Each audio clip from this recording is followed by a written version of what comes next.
사람이라면 누구나 배고픔을 느끼죠.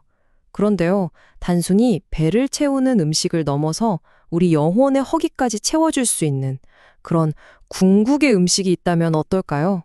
오늘 우리가 함께 파헤쳐 볼 이야기가 바로 이겁니다. 하늘에서 내려온 생명의 빵. 자, 한번 생각해 보세요. 우리가 매일 음식을 먹잖아요?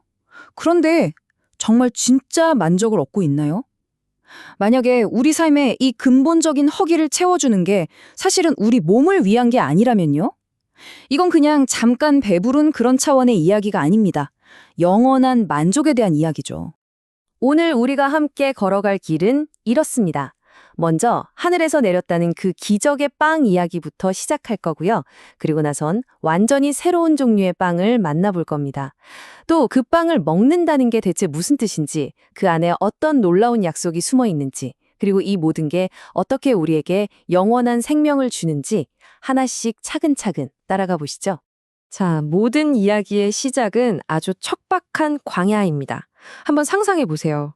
사방이 온통 모래뿐인 곳에서 수많은 사람들이 굶주리고 있어요. 절망적인 상황이죠. 바로 그때 하늘에서 정말 신비로운 음식이 내리기 시작합니다. 네, 이 기적의 빵이 바로 만나입니다.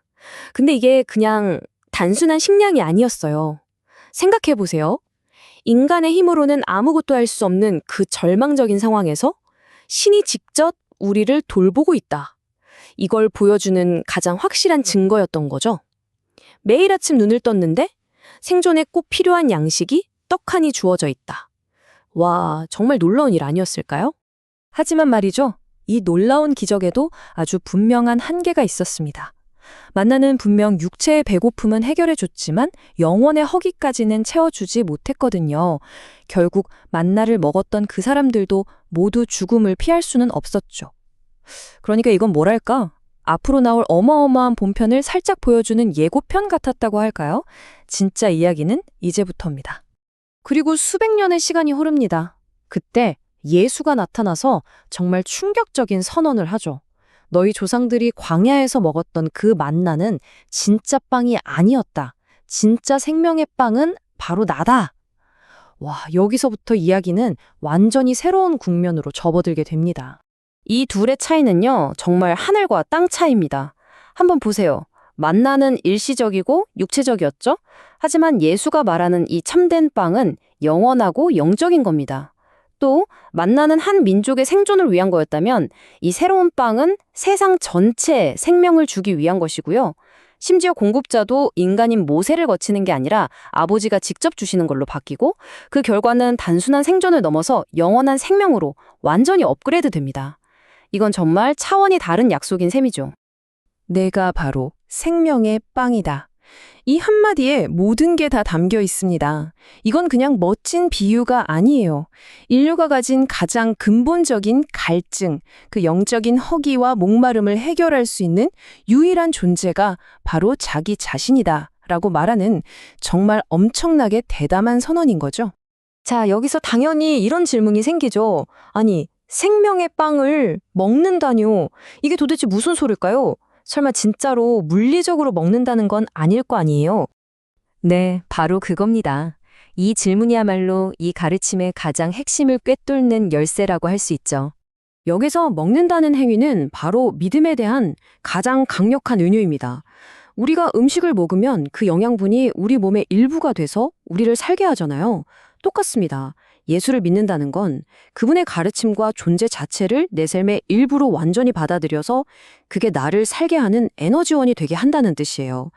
그냥 머리로만 아, 그렇구나 하고 동의하는 걸 넘어서 내 삶 전체로 받아들이는 거죠. 자, 그럼 영생으로 가는 길은 어떻게 될까요?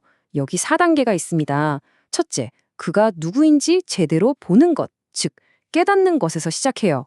그리고 둘째, 그를 온전히 믿고 신뢰하는 겁니다. 셋째, 그 믿음을 통해서 영생이라는 약속을 내 것으로 받아들이는 거죠. 그러면 마침내 넷째, 영원한 생명을 얻게 된다는 겁니다. 어때요? 꽤 명확한 과정이죠? 그렇다면 이 믿음이라는 게 그냥 개인적인 만족에서 끝나는 걸까요?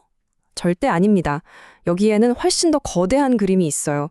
바로 신의 궁극적인 약속이 걸려 있는 거죠. 이건 단순한 생존, 그 이상의 문제입니다. 저희가 참고하고 있는 이 자료에서도 바로 이 지점을 아주 중요하게 짚어내는데요. 이 모든 게 단순히 한 사람의 믿음을 넘어선 아주 거대한 계획의 일부라는 겁니다. 여기서 정말 중요한 포인트가 하나 나옵니다. 당시 사람들은 예수한테 계속 만나 같은 기적도 보여줘 이렇게 요구했거든요. 하지만 진짜 믿음은 그렇게 눈에 보이는 표적이나 기적을 쫓아다니는 게 아니라는 거죠. 그 너머에 있는 본질을 볼 수 있어야 한다는 겁니다. 그리고 마침내 모든 약속의 하이라이트가 나옵니다. 믿는 자에게 영생을 주고 마지막 날에 그를 다시 살리는 것, 바로 이것이 아버지의 뜻이라는 선언이에요. 다시 말해서 이 생명의 빵을 통해서 우리를 구원하는 게 신의 최우선 계획이고 또 최종 목표라는 거죠. 자, 그럼 이제 정리를 좀 해볼까요? 이 모든 이야기를 관통하는 최종적인 핵심은 뭘까요? 도대체 왜 믿음이라는 게 그토록 생명을 주는 엄청난 힘을 가지는 걸까요? 결국 핵심은 이겁니다. 하늘에서 온 빵은요, 먹고 나면 또 배고파지는 그런 썩어 없어질 빵이 아니에요. 이건 완전히 새로운 차원의 삶, 즉 신과 영원한 관계를 맺으며 살아가는 그런 삶을 열어준다는 약속인 거죠. 단순히 오래 사는 그런 생명 연장의 개념이 아니라 삶의 질 자체가 근본적으로 바뀌는 변화를 의미합니다. 그래서 이 이야기는 결국 오늘을 살아가는 우리에게 하나의 거대한 질문을 던지고 끝을 맺습니다. 여러분은 지금 무엇을 위해 살고 계신가요? 먹어도 금방 또 배고파지는, 결국엔 썩어 없어질 빵을 위해 애쓰고 있나요? 아니면 여러분에게 영원한 생명을 주는 그 빵을 구하고 있나요? 당신의 삶이 진정으로 추구하는 빵은 과연 무엇입니까?